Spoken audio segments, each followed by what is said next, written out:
So, as a fan of the Patriots, I knew that they weren't going to be good this year. But did I know that they were going to be this bad? Did I think that they were going to be the worst team in football? This is a team going into this game. The Raiders and the Patriots were the only teams who had not scored more than 20 points in the games to this point. And then the Patriots somehow, some way were still in this game. The fact that the thing that pissed me off about this game going into it was they said Mac Jones is on a short leash. And we're going to have Malik Cunningham and him. And who knows? Maybe we'll see Malik Cunningham in this game. So we don't know. Maybe we'll see a change at quarterback. We're not going to play Bailey Zappi or Will Grier either. So it's going to be either him or Malik Cunningham, the most interesting quarterback they have on this team right now. And what did that really entail? 3 snaps for Malik Cunningham. One in which he hands the ball off, and then one of which he takes a sack. Wow. Thanks, Patriots. Thanks for just teasing your fans for no fucking reason.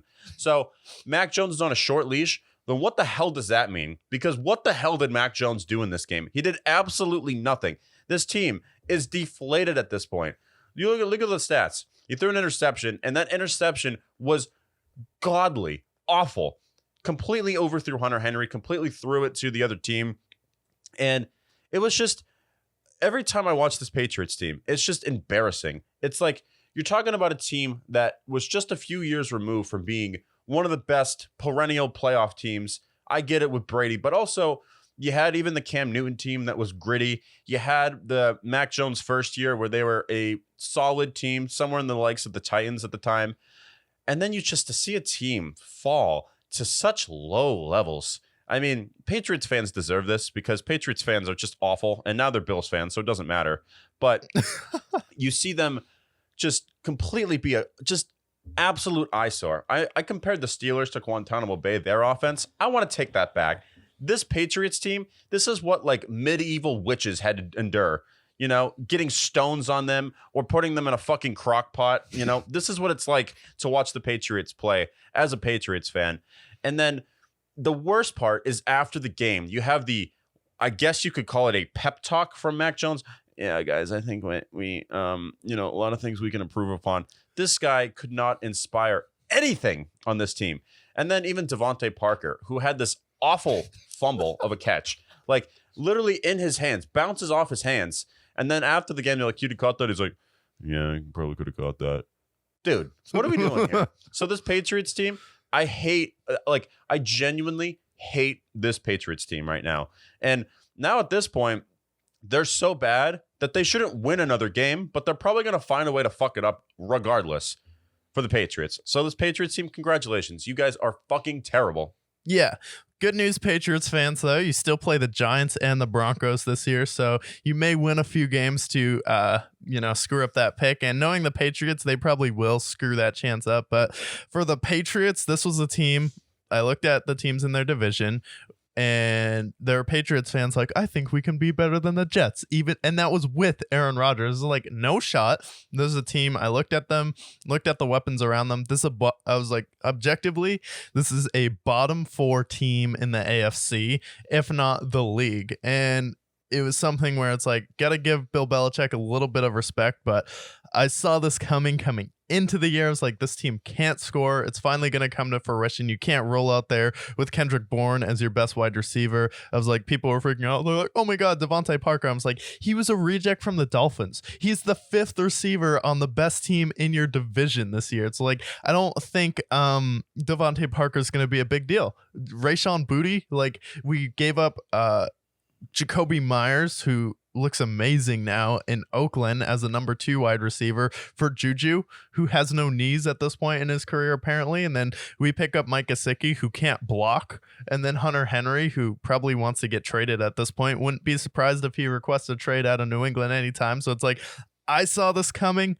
I didn't think they'd be quite to the level of this bad, but I definitely thought, like, yeah, they're going to be pretty poor. And then just the fact that the way they lost versus the Raiders, I'm like, the way they lost last year was cursed. It's going to be cursed again. And little did I know that it'd be the first game that the Raiders score 20 points. And of course, it's because Mac Jones takes a safety. And I'm sorry, because it is a bad season to be a tablet in New England, because we got Mac Jones breaking tablets, Bill Belichick breaking tablets. There's a lot of hate crimes going up against tablets in New England this year, but I feel like they're going to have Robert Kraft is going to be buying a lot of tablets this season, because you have the Bills and you have the Dolphins. You're 1-7 after that. Matthew Judon, you should ask for a trade. Hunter Henry, you should ask for a trade. Mike Gesicki should be questioning some of the decisions he's made in his life to wonder why it got to this point where he's on New England with the Patriots. And then you're someone who was like, coming into the draft, you're like, Mac Jones,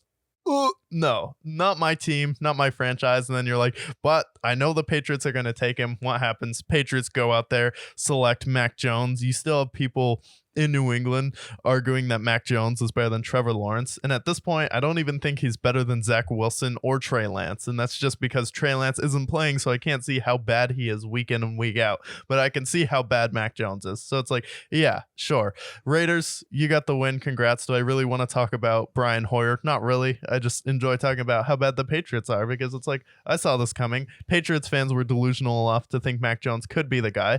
And while not all of it is his fault, yes, you still see he's a limited quarterback who can't elevate talent compared to someone like CJ Stroud, who's like, okay, you don't have too much talent on that offense. Your best weapon is Dalton Schultz and an old Bobby Trees. And then you have Nico Collins in the draft, where they're able to get some okay pieces around him. And then Mac Jones, he can't do what CJ Stroud is doing.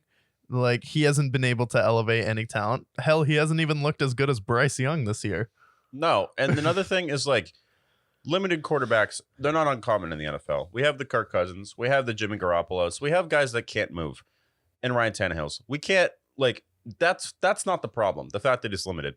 The problem is the fact that he throws it to the other team and that he doesn't have the arm strength to push the ball down the field. This offense is just screens, slants. Like, we make fun of the Giants and how bad they are, but at least they can have, you know, a Saquon. They can have Daniel Jones, who can run around in the pocket when he's playing. But this team, like, they can't really do anything. They can't mush the ball down the field because they don't have a deep threat. They can't really run the ball because Ramondre Stevenson, he was fine last year, but this offensive line, with it being as bad as it's been, he can't run the ball. So, like, this team really can't do anything on offense at all. And that's the reason why they have not scored more than 17 points to this point. And their defense was what was keeping them alive last year. And then, you know, this year to some extent, before Matt Judon and Christian Gonzalez went down. But with them gone, you always say that the worst part of an, you know, the thing that kills a great defense is a bad offense. Well, now their defense isn't even good. And their offense, it's lucky if it even scores a touchdown, which it hasn't done in weeks. And they finally got a touchdown in this game. God forbid it was Ramondre Stevenson, but they can't do anything. This team is pathetic on every level. Yeah, and the sad thing is Mac Jones has never looked as good as Blake Bortles on his best day, which is pretty sad. No, even on his best days, he still is like, there's nothing that pops off the screen with him. And this is why I didn't want him in the draft. I'm like, okay, well, it's the modern NFL, and what can all the great quarterbacks do? Move. And I was like, all right, even with Justin Fields, and as limited as he was as a passer, at least you could have built an identity for your team. But what the hell is this Patriots identity? Patriots identity is run the ball up the middle with Ramondre Stevenson for a yard, and then throw a screen pass. Maybe it's completed, maybe it's not, and then they punt it. That is their identity right now.